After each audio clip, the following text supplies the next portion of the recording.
Alright, turn 29. This one's going to be pretty brief because I'm actually getting ready for work. I need to leave pretty soon, but in brief, I took Rame, so I've got that. I am building a temple. I'm also searching for magic sites with Putrascator, and I'm beginning to reanimate lictors here, as well as ghouls. We are turning the whole population of this place into ghouls as rapidly as possible.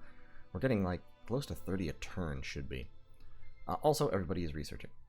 Over here, this group is splitting up. Bayaralatu, with a big pile of troops, is going here, and Igrave with a big pile of troops is going here because his Shuras are still ungeared, as far as I know. I think this one was ungeared, wasn't he? I watched this once before, and I came to the conclusion this would be fairly simple. Yeah, he's ungeared. So I can beat this guy just with enough skeletons because his fear and all don't work on me. That being so, we got enough free Mound King in Ukrema. We got some Earth Gems, which is nice, and some Air Gems. That Luck 3, Magic 3 paying off for me. Milagos has some troops here, and we need to actually give him more troops. And we can give Wormwood them, and them. Let's give all the skeletons to Miligo. Let's give him all the actual, like, units, as opposed to the garbage chaff. Wormwood will move back home. Milagos will actually go over here, and Itimu can go up there. And of course, if Itimu dies, it's no real loss, because he'll just come back, and Milagos can reclaim this province, which gives us, it doesn't give us any resources, but having more provinces does, to some extent, increase the chance of positive random events. So there's that. Murgos, unfortunately, almost all of his barbarians are still alive, so we're going to have to find a way to get him killed. Preferably within the next 5 turns before he dies. So Murgos is going to probably head over here and just suicide a bunch of barbarians on Vanarus. That would be fine, and he'll pick up some more barbarians when he swings through home, because right now I've got 22, and they're eating some of my income in upkeep. My income is still positive. Shinuyama is getting ready to come in with a fairly substantial army of Dai Bakemono, and at least one Bakemono sorcerer. He's probably planning to throw flaming arrows down. It's not going to work out well for him, because, at least it shouldn't, because Shinuyama has bad priests, and I should be able to pretty much just overwhelm him with huge numbers of skeletons. Research-wise, we're still going down the enchantment tree, because we are trying to get to, where is it? Rigor Mortis, right there. Rigor Mortis will make us a lot scarier. And then eventually we will also want Darkness. I forget what school that's actually in right at the moment. Alteration, maybe? Yeah, it's Alteration level 6. So eventually we'll also want that, and Bone Grinding, and Disintegrate. But those are for the future. For right now, we need to get to Enchantment level 6 rapidly. That will, effectively, that will add another wing condition. The ability to just kind of, how do I put it? Having Shadow Blast gives us the win condition of just hitting everybody with magic until they die. Having Rigor Mortis gives us the win condition of just living on the battlefield, or existing on the battlefield long enough for everyone to fall asleep and slowly poking them with skeletons. So that would be really, really nice. Over here I am reviving another Dusk Elder, so my first powerful mage, as well as reanimating lictors and reviving lictors. I've got 12 death gems per turn, plus the temple is going to give me another one, so I should be up to 21 death gems next turn. And everything should be basically going to code. So, I'll see you all in turn 30. Turn number 30, and everything is coming up Ermor. If we look at the messages, we've just revived our first Dusk Elder, and look at this guy. He's Death 5. He randomed Death 5. He's more powerful in death magic than Mr. Bones is. He's really good is what I'm saying. I am honestly a little bit stunned. But in any case, he's casting Arcane Probing in an effort to acquire a little bit more Astral Pearl income, because having more Astral Pearls would be nice. Having more gems in general would be nice. I'm up to 13 death gems. I built my temple over here. So I've got my temple up. It is giving me another death gem per month. I'm moving a priest down here because I just got another random treasure event that gave me a bunch of gold. So that's enough gold to go down here. Hop down to good old Strong Bay. I am building a palisade in Emmerich, and I'm going to hop down to Strong Bay and build a temple. Actually, I mean,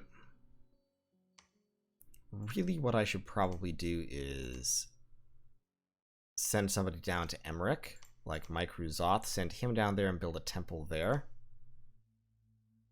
Yeah, that's what I'll do. I'll just keep reanimating ghouls here, keep murdering the populace as quickly as I possibly can. Putrascator, however you pronounce that, is going to keep sneaking around site searching since he is super powerful at site searching. So he will go, let's send him there, and he will site search Light Hills, and then he'll site search Anasia. He'll site search all these places. These Shuras are still kind of playing footsie with me. So, Igrave is going to go up here, and Bayer Aladhu is going to go over here. Like, this doesn't really matter to me. I'm just kind of running armies around because these provinces don't give anything. The only thing that's marginally remotely valuable is this Shambler Reef, and it lets me recruit living units that cost money, which I don't want to do. I'm reviving lictors here. I'm also beginning to revive lictors here with Flesh Feaster, and I'm forging another Black Laurel. So if necessary, I can slap Black Laurels on 3 mages at once and be reanimating 9 lictors per turn. Over here, Itimu is actually taking a turn to reanimate ghouls. If he's attacked by this stack and killed, like, okay, no harm, no foul. I mean, he's a Wraith Lord. He just comes back immediately the next turn. It's so hilarious. It's so terrible and hilarious. And we are moving significant armies down here to Emmerich to discourage Uruk from coming to mess up my jams and take away my fort that I am building. In the effort to do that, can Mike Ruzoth still reach there? Yeah, let's send down 1 Knight of the Unholy Sepulchre. And we'll have you cast Unholy Blessing, and then Unholy Power, and then Unholy Protection, and then just cast spells. And you will hold an attack rear, you beautiful little dude, you. Can't send down those infantry. We are moving a significant fraction of our infantry here. Murok is still standing around with the Sacreds, and in fact, Murok is going to patrol with those Sacreds. But Foulflesh and Wormwood, each of whom are carrying a total of about 130 units, are going to go down here. There's quite a lot of Enkidu in Bolfagon, but I don't think they want to attack me. Since Ulm and I are now at quote-unquote peace, I will be, just sort of hanging out here, chilling, waiting a few turns, and then I'll go and take Anremark and these other provinces. He's got a whole bunch of priests preaching here, which I think is very unfriendly, personally. I personally think that's quite unfriendly. I'm moving Plague Tongue down here just in case I get another gold event, and if I do, I'll pop another fort here in Strong Bay. But I need my Dominion in order to get my free spawn, so which means I need temples, and preaching and such. So yeah, right now I'm just reanimating, I'm just turning all the population into ghouls as fast as I can, which is fine. And I'm okay with not actually getting free spawn in here yet because it helps me get more ghouls, which is fine. But pretty soon I'm going to be less okay with that anymore. So we're reanimating lictors. We're actually raising 6 lictors per turn in Rame right now. So we are building back the lictor core that was destroyed in the battle, or half destroyed. About half of them died all told. And then pretty soon here we will build up enough ghouls that we don't have to worry about this place being sieged down. Basically I'm just gonna, because every ghoul contributes 0.6 siege defense, and I'm spawning like 30 ghouls per turn or so. So I'm just literally going to do that until the population hits 0, and enjoy the income until then. And I will use those ghouls to make Rame and Ermor as close to invincible as I can get. While meanwhile, of course, building out more temples and forts and such. Building the temple and the palisade over on this side might actually be better for that reason. To fight against Ulm, but I'm like already set up here. I'm already just gonna do it. And then we'll have just a 4th center, because right now we have 3 centers that are forts and temples, and we'll have a fourth center over here, which will begin spawning units and such, and which I will be able to use as a strong point from which to continue my conquest of the world. So that is the plan, and it seems like it's going pretty well, to be honest. We've got a few powerful mages, we've got a slightly healthier death gem income, we beat the crap out of Ulm and made them cry uncle, and we will continue to destroy them forthwith in the future. But for right now, that's the turn, and I'll see you all in turn 31. Alright, Malpractice turn 31, and we're kind of more or less back to where we've been all game, except in a better position because now we have 3 solid forts. We've been invaded on 2 fronts. So we have Shinoyama coming south, and Vanarus coming east. And if we look at those messages, first of all, we hit this Shinoyaman province. They have 8 Ubas, who were hiding in Ghost Cat form, which is stealthy, 1 Bakemono Sorcerer, and their Heart Hider, and then overall about 120 56 Dai Bakemono, a couple of whom died, 67 Bakemono Archers, and some Bandit Archers as well. So they're relying very heavily on Archers using flaming arrows, which is fine in this context, but will stop working as soon as I have an actual army sent against them. Against these guys, it worked okay. So you can see here they've got their archers scattered around.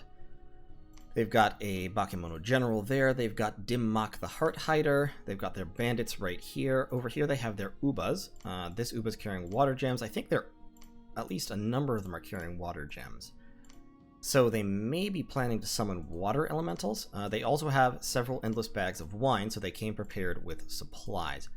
Their Bakemono Sorcerer has 2 fire gems and 3 fire. I imagine that this army has a scout or something sneaking along carrying extra gems, because they cast flaming arrows and they summoned several water elementals in this battle. And so, to be honest, I sacrificed this force, which was of course destroyed, basically in exchange for using up gems, which is honestly okay with me. This guy's got a flambeau that he might have bought from Ulm, I'm not sure, or he might have just forged it. But in any case, they wiped my group out with flaming arrows and such fairly efficiently. But in the process, they've used up, I think, most of their water gems. This lady still has some... Yeah, they've still got 4 water gems, and he's used up both of his fire gems. So I imagine they have a reload on a I've lost my mind, a scout somewhere. It's interesting that they're summoning these guys, the ice elementals, because ice elementals, the main value of them is the chill aura, which doesn't affect my undead, like, in the slightest. They do have decent protection because they are in cold, and so they have higher protection the colder the province is, and I am, of course, cold 3. But fact remains, they're a low defense, moderate protection trampler, so my undead will be able to chew these ice elementals down fairly effectively, to be honest. The flaming arrows are actually more dangerous to me. But yeah, that was okay, to be honest. I only inflicted 2 casualties, but then all I lost was garbage chaff. And my Mound King successfully retreated, so he got away fine. There was also a battle in Wolvermori, where Itimu hit this Vanarusian army. You can see it's about 300 units again, 330 units. Lots of Vanarusian herdmen, relatively few berserkers, lots of skin shifters, 5 sages, 13 goads, 1 jarl, and 1 vanabog. So, this is an interesting little conundrum. This army is going to be a little tough to take down because the skin shifters are good at killing things. And of course they change into bears. Now, this army cannot take Ermor. It can't. And one reason is the incredible Mr. Bones. Mr. Bones has 33 protection, counting his earth magic bonus. He has over 200 hit points, and he has 8 earth and 4 fire, as well as the death and blood. So, what I can do with the incredible Mr. Bones is I can script him to... first, I can set him all the way in the back. I don't have Conjuration level 3, so I can't summon Earth Power yet, but I do have Evocation, which means I can script him to cast Earthquake twice, because Earthquake costs him less than 100 fatigue since he is level 8. And he is an innate caster, so it casts him 1 round instead of 2 rounds. So he can cast Fire Shield and then Earthquake twice. and then set him to cast spells. And I believe, unless I miss my guess, that would more or less win him the fight against that army. Because with 33 protection, he'll take relatively little damage, especially because he also has slash and pierce resistance. So that cuts his damage, the damage he takes, by half. The only units that would really be able to hurt him would be the skin shifters, because they deal 26 damage, or I think it's 28 when they berserk. No, I think it's only 27 still. So, like, yeah, they would hurt him, but not much, because first they have to overcome 33 prot, and then their attacks are lowered in efficiency by half. So you can see here, these guys are going berserk. Yeah, they do 27 damage with their axes. I don't know what's happening there. Oh, one of them is flying, I guess? What is happening? When they turn into werebears, they do slightly more damage, but not a whole lot more damage. You can see Atimu hit this guy, and there's Atimu the Wraith Lord, going in hard. Yeah, I guess some of them fly. He cast flight on some of them. But you can see even the bears actually do less damage per hit, so they will actually be worse at hurting the statue. And it's all slashing damage, so it's reduced by half. Which means that I think the 2 earthquakes should kill a significant fraction of the army, and then the skin shifters would basically surround me, and with the innate caster, Mr. Bones would keep casting spells at very, very close range. And so I think he would effectively wipe them out. And like you can see here, they're having real trouble dealing with Atimu, just because he's ethereal. And I can cast buffs on myself and such. So yeah, I'm not actually, like, this army is scary in a way, but it certainly can't take Ermor. It probably can't take Rim Mountains. Because if I just concentrate forces in Rim Mountains, there's not a whole lot he can do, to be fully honest.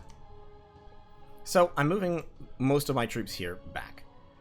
I'm still reanimating ghouls, because that's valuable. I'm moving my level 3 priests back to Ermor as well, where I am reanimating lictors and reviving lictors. And I'm out of death gems at the moment, so that'll be fine. But we're getting 6 more lictors.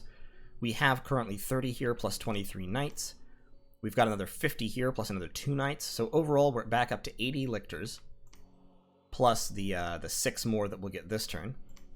So 86 lictors, 25 knights, plus whatever knights spawn this turn. Very significant sacred crew. And then I also have all the barbarians and all this stuff. So basically, if they come in, I imagine they'll besiege Rim Mountains, and what I'll do is I'll break siege and attack from this fort from Ermor at the same time. And that should pretty much take care of it. Like, in a cataclysmic one-on-one stack versus stack battle between this stack and all of my troops, I think I'll win. Just straight up. Down here, I'm trying to build this palisade. I'm skeptical of it happening. I don't think it's going to succeed, and so I'm not building a temple. This money is already committed. So what we're going to do is Foul Flesh is going to get out of here with the units that matter. And then, like, these skeletons. If he can take those skeletons, he should. Yeah, that's fine. Miligos is going to stay here building the palisades. Monan, I got this guy in a random event. So I was just a necromancer joined with a whole bunch of soulless, which is fine. Like, another death 2 is another death 2. I like it. It does cost me a little bit of upkeep, unfortunately, but not too bad. It's like 7 per month. And another death 2 mage, like I said, is always useful. So he's going to move back to Ermor with his soulless. And Foul Flesh is going to move back to Ermor with all these troops. So with those, and with Wormwood and Murgos, and with this group, we should have north of 500 units in Ermor, I think. Well, we won't count the ghouls, because they're just standing here being siege chaff.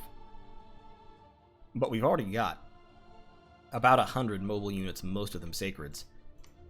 Then we're bringing in over 200 more, like 250 more from over here. And then from down here, we're bringing in 80, and the soulless barely count, but another 80 there. So yeah, we should have about 500, not counting the units that we have in Rim Mountains, which is about another 60 there. And then up here, Igrave is coming back with 80 more. So overall, we got a good grip of troops, and I think we can take this army. If he moves into besiege Rim Mountains, then we'll have the fight the turn after that. If he moves south, then it will kind of be a question. I'm moving out Itimu again, because Itimu dying doesn't matter.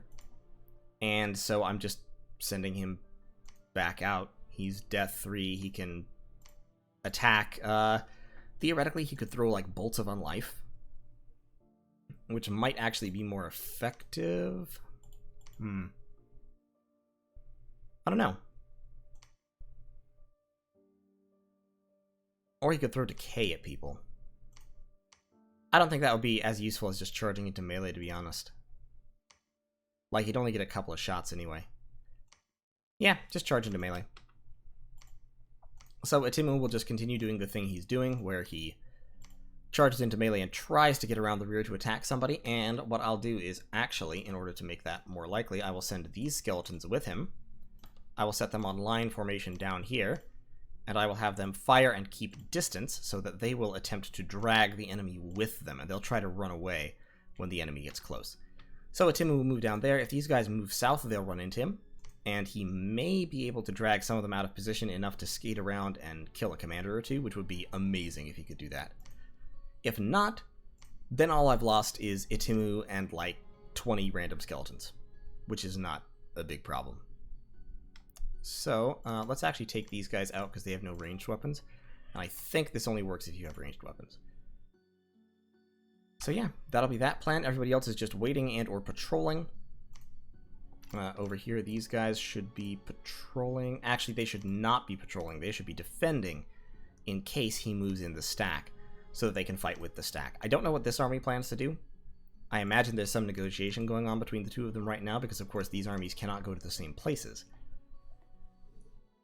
What may be happening is, and I almost hope this is true, they may be trying to get him to go to Ermor by going down here, while Shinuyama takes Rim Mountains. If they do that, then I will absolutely be able to crush this army with relatively low casualties and then turn on Shinuyama's army. I'm sorry, on Vanarus's army. So I almost hope that they're doing that. Meanwhile, I'm building a temple down here, because this place still has population, and then I am going to try and recruit as many independent priests as I can, because I need more independent priests. More independent priests will be quite valuable. They are, of course, going to increase my upkeep by 2 per turn each, but it's worth it. And Putris Kator is still searching for magic sites. Found a maze here with my casting Arcane Probing with Mike Ruzoth, the Death 5 mage, Dusk Elder. So I'm still doing that. In order to get more Astral Pearl income, I can convert them straight over into Death Gems, which in fact I might do. Because I'm reviving 6 Lictors and a Spectator. Nah, it's fine. I'll keep them for now. I'll just keep building up Astral Pearls for the moment. And I can always convert them into Death Gems en masse later on. So, that is turn 31, and I will see you all in turn 32, where the assault will come in, and hopefully we'll be able to hold it off. I think we will. I think we'll be able to handle this. Take care until then. Alright, turn 32. So, in events, Cast Arcane Probing found the Pyramid of Life, which is another Death Astral site. That's fantastic. I've got my temple built down here. So overall, my Death Gem income is up to 16 per turn. We are doing great in terms of that. We also found a Well of Pestilence, which is another one of that death income, because that gives me 1 death from the Well of Pestilence. So, 4 Astral, 16 death per turn. Still 0 on everything else, but that's fine. We are still doing A-okay by me. A whole bunch of units crippled, but who cares? Revived some lictors, revived a specter in Rim Mountains, we got some air gems. In Anasia, we got some earth gems, and in Spires of Ascension, we got gold and Dominion.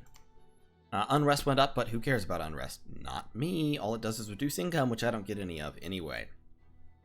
So we're actually up to over 500 gold, and our income is still increasing that amount. From our temple here, we are going to start pumping out more independent priests, and immediately running them into Rame, where we are converting the population into ghouls about as quickly as we can. Our dominion has spread to this province, unfortunately, so it is going to start murdering the population on top of the ghouling murdering the population. But that's alright. I mean, we built a temple there. We had to anticipate that would happen. But we've already gotten up to 105 ghouls out of this place. And I am hoping to get at least like 400 or 500 maybe. Hopefully 400. I would love that. And we will also turn the population of Strongbay into ghouls and ship them back to Ermor to help make Ermor impregnable, because Ermor only has 27 ghouls. Actually, it has less than 27 ghouls, because these 3 are long dead. You're liars. There you go. We've got almost 90 ghouls in Rim Mountains, which is a good start. But we need more and more ghouls. We need to turn these provinces into ghouls insofar as we can, as rapidly as we can. Now, Vanarus pulled back. I really don't know what Vanarus is doing. I'll be fully honest. I don't understand why they keep doing this little cat and mouse thing where they pop in and take a province and then pop out. I think they're just skittish. I think they keep popping in and seeing my stacks and going, oh god, I can't handle that, and then running away again. Which is fine by me, because it means that this palisade is only 2 turns away from completion. However, Uruk has now built up a great big whopping stack here, full of Iron Warriors and Maidens of the Moon. He also has 15 of his Mushushu chariots, which incidentally, so Uruk I think is right here probably. I think that's his starting position. Ashdod was over here. Pythium, that's right, Pythium was over here and was fighting Ashdod. So okay, so Pythium probably controls pretty much all of this, because Pythium, from what I've heard, has basically broken Ashdod over their knees at this point, which is really good. I mean, props, like, that's impressive. Regardless, this stack could potentially come in and wipe this group out and stop my fortress from being built, because of course they will have seen the fortress is being built. So, in order to stop that, I am sending Gravesoul, Carnage, and Murok all down there. Gravesoul has a little over 100 skeletons, Carnage has over 100 skeletons, and Murok has 27 Knights of the Unholy Sepulchre and 53 Lictors. And basically, I think this force, so that's about 300 troops all told, 80 of which are Sacreds, to add on to the 120 troops that I already have here. And I think they can do it. Like, I really don't think there's any, excuse me, I really don't think that this force is stoppable. I don't think that Uruk's stack can beat this force. So, we're just going to line up some troops here. We've got some Soulless way out front. And yeah, that'll be, if they come in, we'll just beat them. I have sent a message to them telling them, hey, I saw your big stack building up here, because this stack has grown by at least double since last turn. So I sent the player here, Xenohunter, a message saying basically, hey, saw your big stack, saw that it was growing, I'm moving in my big stack to protect my fort. I'm sure you understand. Don't worry, I'm not going to invade you. If you'd like a non-aggression pact to guarantee that, I'll grant you one. But you can't come in, you can't interrupt my palisade building. I won't allow it. I am also moving Nightworm north, and Nightworm has 33 lictors and all of my barbarians. So he is going to move up here to hold Rim Mountains in case Shinuyama gets fresh. Because he does have some Bakemono Sorcerers, at least one, plus he has one Bakemono Sorcerer and the 8 Ubas. So he's got magic. He might be thinking that he can come in and play with the Skeleton Boys, and he can't. And I'm going to prove to him that he can't. Meanwhile, down here, I'm saving up gems to reanimate another Archbishop. All my Archbishops are reanimating Lictors. I've got Mr. Lictor reviving Lictors. I have Monon patrolling. with 60 soulless. And I'm also going to give him... I already deployed all the barbarians. That's fine. So, yeah, they'll do that. And then, actually... because I don't have... what I need is I'll need a Holy 3 over here. I'll need an Archbishop, so... gonna have to give up one of my lictors. Because Nightworm and Suleiman need to go over there. And Suleiman needs to cast Unholy Blessing and then Protection of the Sepulchre. He can just kind of be back there-ish. And so then you can see all these guys will be all set up. We'll put these guys over there on hold and attack rear. Put these guys on attack closest. Those guys are actually on attack rear, the line of lictors is. That's fine. We've got the barbs up front. These guys are on fire closest, fire closest. We've got another 20 barbarians here. See, this is why I took the Statue of War. I now have 120 barbarians, which are not great units, but they hit hard. And they were free. And now they're costing me upkeep, but I can just kamikaze them, and they'll die, and I don't care. They only cost me less than 1 gold per turn each. And so I'm happy to throw these guys into Shinuyama and let them die. And it will not bother me whatsoever. So we're going to patrol with all of them. We're going to set them to move and patrol. So if Shinuyama decides to come in and try to besiege my fort, they will get wrecked. Just absolutely wrecked. Meanwhile, this army down here should be enough to hold off the Enkidu if they decide to come in. And if Vanarus decides to re-invade,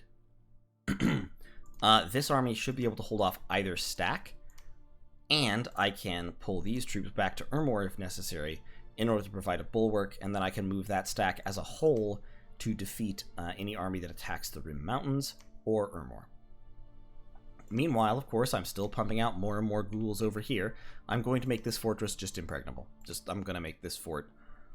I'm hoping to stack like 200 or 300 siege defense in here and make it so that in order to besiege this fort, you have to bring an army of ridiculous size, and it will still take you a long time.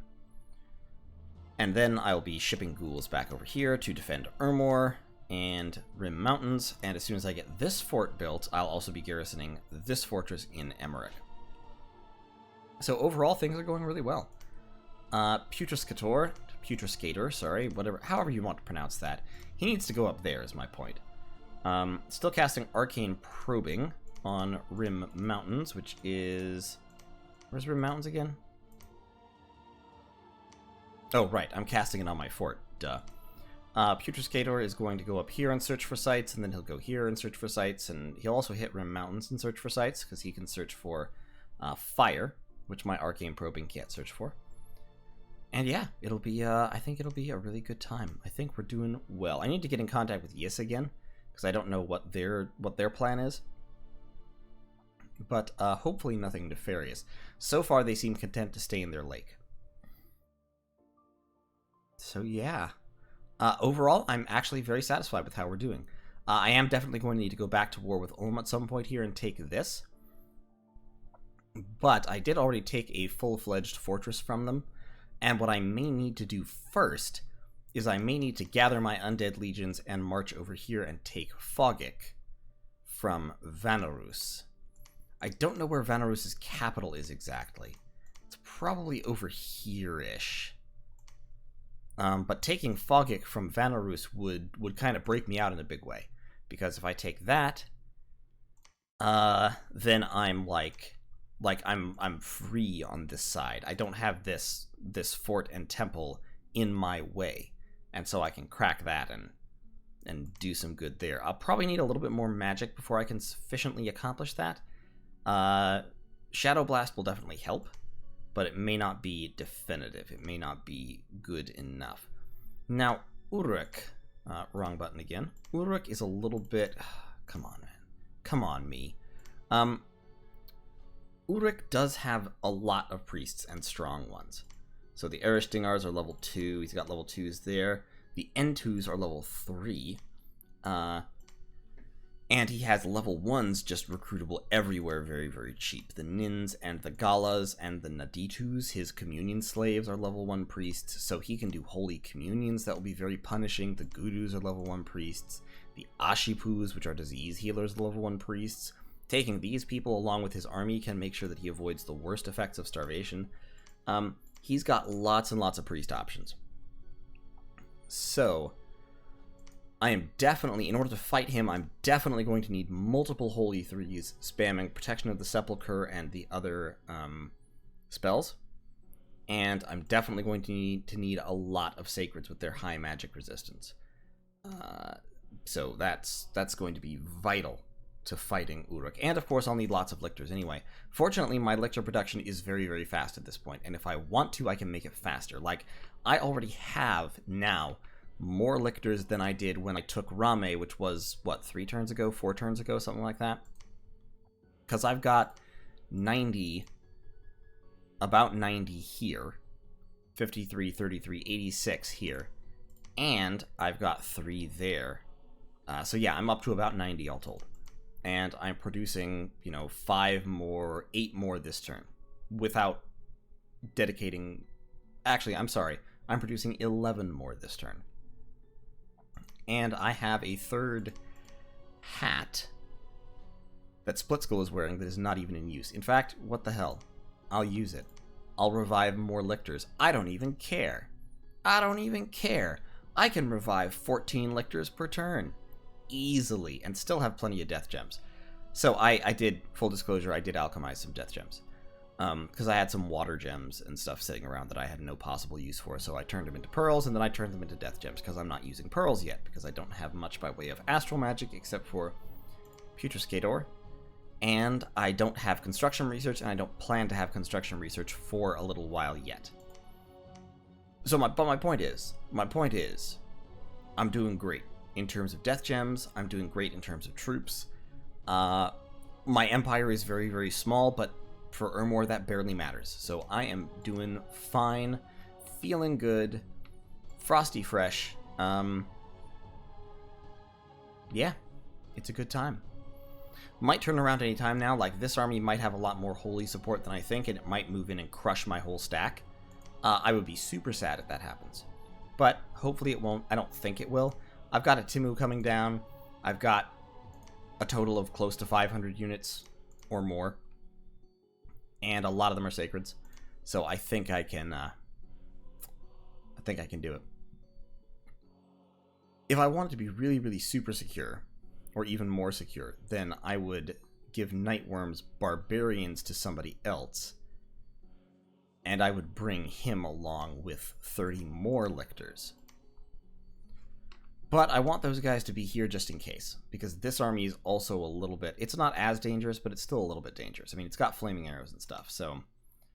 we'll see how it goes. In any case, that's turn 32, and I'll see you all in turn 33. Okay, Malpractice turn 33, and this one might actually be the beginning of the end.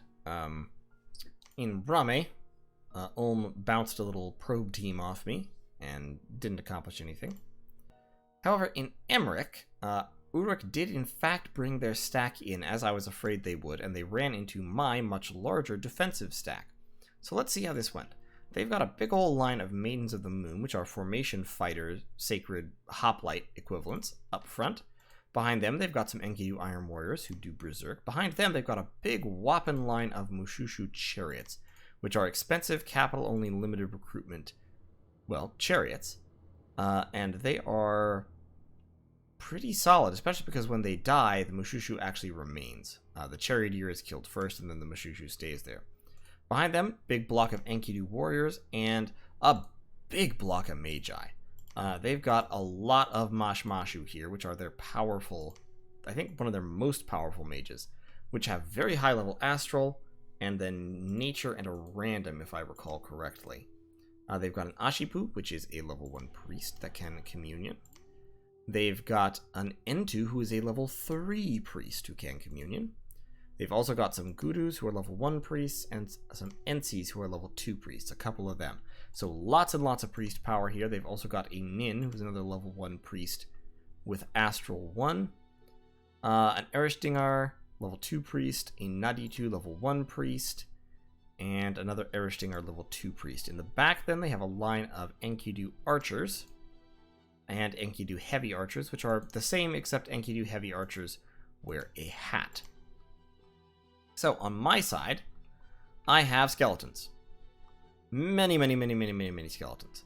I've got my lictors lined up on this side. I've got Knights of the Unholy Sepulchre and Long Dead Horsemen on each side. I've got a Timu in the back. Many skeletons, some ghouls, a few soulless right out front, and a Mound King. So let me show you what happens here. So we come together. He starts casting solar rays. The Mashmashu chariots, sorry, the Mushushu chariots, charge in. They start trampling. They don't die super quickly, but they do die, especially once they hit the lictors. The lictors chop them down pretty quick, but the banishing is real. The pull from the grave, all these back here, these mages are just spamming banishings as hard as they freaking can. They're also summoning lesser earth elementals, interestingly. So he's doing a lot of work. Oh, and he also has 3 adepts of the Iron Order out front who are doing the lesser earth elemental summoning. So, our troops run together here. There's a great big scrum in which most of my troops are killed. Most of them are banished, including almost all of my lictors die during this phase of the battle. Despite having magic resistance 17, they're still taking damage from those banishments, and that's kind of wiping them out. My knights here get locked into a fight with the Maidens of the Moon. They do actually break through, and some of them come rushing forward. They get intercepted by some earth elementals here. One of them, one brave knight of the Unholy Sepulchre, actually makes it all the way through to attack the archers. Good going, you. But the chariots are either destroyed or routed. The Maidens of the Moon are partially surrounded. The Iron Warriors, and the Enkidu Warriors, rather, are actually routing, which is great. But my forces are very thin on the ground at this point. I've got a few lictors, a few knights, and a few skeletons that are rapidly going away. At this point, the Maidens of the Moon have pretty much cut through me, and actually my lictor here is routing. But they then rout, just from the sheer amount of damage they've taken. Over here, I'm hitting the archers. The Enkidu archers charge, and there's like almost nothing left except for Itimu. And so Itimu pretty much single-handedly, along with this light cavalry and one poor earth-melded long-dead Triarius, pretty much keeps me on the field while these Maidens of the Moon run away, which would have been a lot more useful if I'd won the battle, but unfortunately I didn't quite. So you can see how it goes. They chase my last guys off the field, and that is that. A few people are killed by the Withering Weapons effect. So, overall, I only killed 1 mage, and look at the damage those astral spells did. These Mashmashus, wow. The Ishibs, 40 kills from 2 of them, 41 from 2 Erishtingars, 3 NCs got 46. This is where the damage came from. The infantry, they pretty got kills. The Mushushu chariots got kills, but mainly against weak skeletons. If they hadn't had quite this much priest support, I would have rolled them. That said, this is kind of what I get for splitting up. I should have kept everybody together in one doom stack and moved it one at a time. So I lost my stack. 486 casualties out of 494. I lost 1 sensor. My Acolyte of Eldragate did get away. But overall it was pretty bad. I killed about half of their troops, but almost none of their mages, so that's really unfortunate. And then there was a battle in Asia, where Is came on shore with 30 freaking 4 Morvark Knights. So that's like most of his firepower right there. Morvark Knights are extremely expensive and capital-only sacreds. However, underwater they're pretty bad. On land they're pretty good, because they get 3 attacks, including one that is AoE 1. So yeah. And I forget what his bless is. I know I saw it earlier. Oh, yeah, that's right. He had a huge rainbow bless. So, the Morvark Knights pretty much just eat me. Just eat me alive. Which is what's to be expected when that many Morvark Knights hits this little force. In Henwood, a Shura and a bunch of Kappas came on board.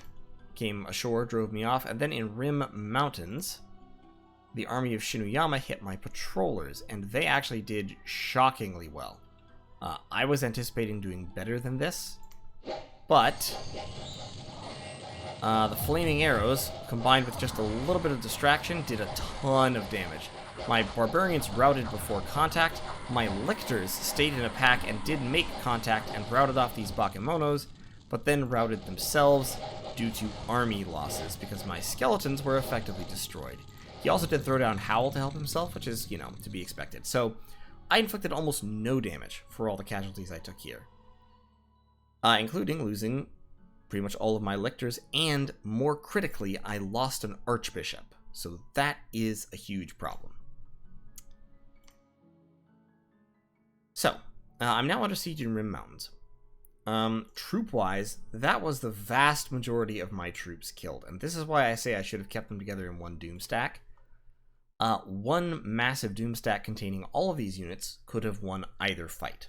But, as it was, because I split up, I lost 500 units here in Emmerich, and then I lost another 250 in Rim Mountains. So overall, I lost almost 900 units, and if I kept them together in one whack, I probably could have won either of these battles, losing only maybe 200 or 300, and that would have really, really helped preserve my combat power. As it is, this army is bigger than it's ever been. This army is still fairly powerful. This army is untouched. This army is probably unstoppable for the troops I have left. So, at this point, at best, I'm going to be hiding in my forts for a little while. Which is fine, honestly. I'm okay with that. So long as I can hold the forts. So, in Ermor, I am reanimating as many lictors as I can. I'm reviving 9 lictors. I'm reanimating 4 lictors. I'm also reanimating some warriors with the Timu. I'm doing a little bit of research still. I'm reviving another spectator. And I'm saving up 7 of my death gems. So next turn I'll have 20 some odd death gems. And I will gather up all the forces I can and attack this army of Shinuyama and throw a whole bunch of Shadow Blasts at them and hope that I can wipe them. I do still have pretty significant garrisons, and I will be back up to... it'll be almost 30 lictors next turn. So I'll have something of a force. It won't be nearly as big as the force they just wiped out, but it will have a whole bunch of magical support. So hopefully that'll be enough. Don't know if it will be, but it's kind of my only choice. I can't fight these Morvark Knights without significantly more Sacreds than I have left. And this army will also be tough to take on without a whole bunch of Lictors and Knights. So hopefully I can break this army. This army can't hit Ermor in one turn, so the plan will be these guys will move either here or here next turn. Turn after that, I will hit Rim Mountains, and then I may have to bounce back immediately to Ermor in order to hit this army or the Morvark Knights if they attack Ermor itself. What I'll do is I'll patrol with the Incredible Mr. Bones on the turn I move away from Ermor. If they move an army in to attack, he can Earthquake a couple of times in order to hurt mages and possibly kill them. And then he can basically just stand there being fat and hard to kill and spam spells with his innate spellcaster while in melee contact. And that would work fine, to be honest. He could probably take on a pretty significant army, especially because since he's fire resistant and prot 33 and all these hit points, this army probably can't kill him effectively. It can kill pretty much anything else I have, but not the Incredible Mr. Bones. And this is exactly the situation for which I took the Incredible Mr. Bones. A situation where he can serve as capital defense and discourage people from assaulting me in my capital. So, everybody's basically moving backwards. I've got this priest. That river is frozen, actually, so that's not a safe place to go. So go hide in Rame and help them turn people into ghouls. I'm up to about 130 ghouls in Rame. I'm hoping to get Rame basically unsiegeable. I think this army can't break down the walls already. However, I do not want you guys patrolling right at the moment. I want you defending because God knows if they're going to come after me. So, that's the situation.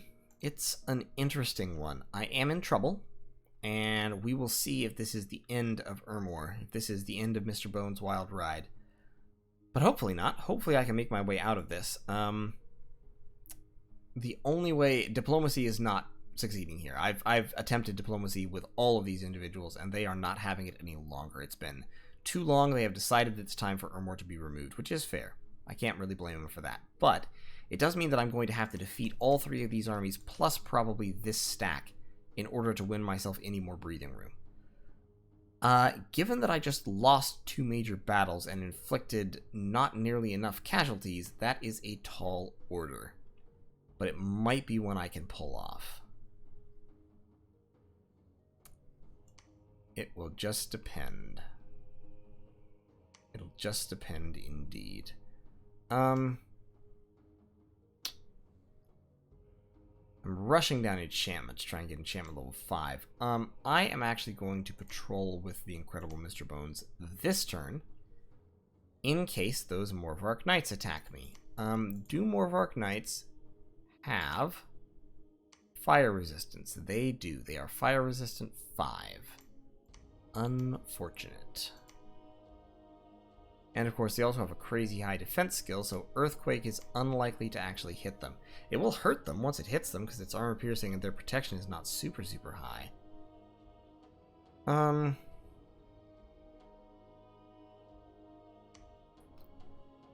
But probably Shadow Blast is actually better for him to do. Did that army have any vulnerable mages with it? Yes, but they are defense skill 17. See, this is the thing. Since Earthquake is defense skill negates, it won't really hurt Morvark Knights much. And it won't even really hurt Morgan Sorceresses, because they have defense skill 17. And it certainly won't hurt Princesses, because they have defense skill 20, in addition to their 16 hit points. So I'm feeling like against those guys, Earthquake is not hardly worth it. So, let's put these Earth Gems back real quick. Let's take these Death Gems. Do cast the Fire Shield just in case, and then you can also cast...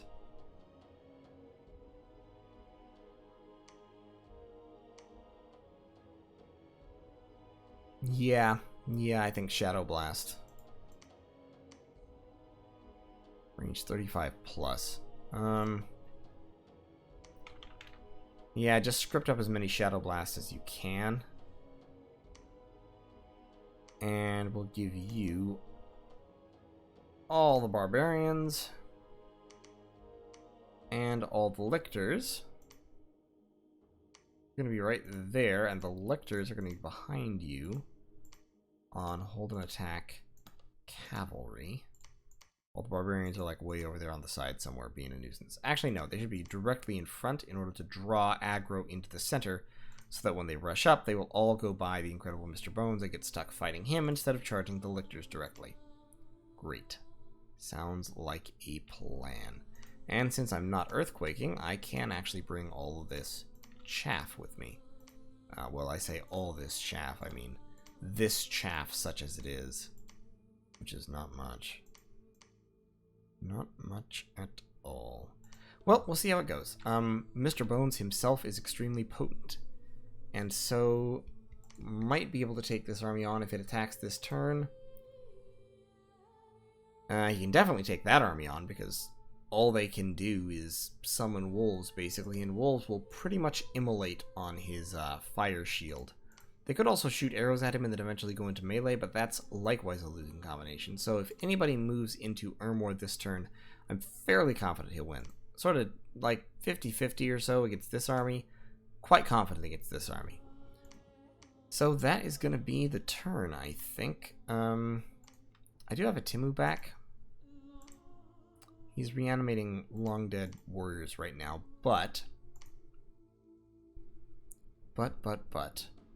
I'm actually going to throw him here into Emmerich to retake the province behind the enemy. Or I could throw him into Anasia in a bid to kill a couple of Morvark knights before they ruin my life and the world. But he is not fire resistant. I have found Atimu's weakness. Wish I didn't. I wish it was hidden. I want Atimu to be super powerful, because he may be my only hope. Costs 10 death gems. Shit, I have better things to do with death gems. Sorry, Atimu, you don't get a cool hat. Just go in and kill some people. Solo, please. Thank you. Appreciate you. You're the best. Love you. So yeah, that is going to be the plan, such as it is. There's not a whole lot I can do this turn because I don't have a whole lot of resources available, but we will gather what we can here in Ermor and see if we can at least push off this Shinuyama Bakemono army, and then maybe deal with this Uruk army. And at some point in there, we're going to have to deal with this Yis army, and probably eventually we're going to have to deal with this army as well. But that's like a lifetime away. It's at least 2 turns. More likely 3 turns. So, not as worried about it. So, thanks for watching, and I will see you all in turn 34.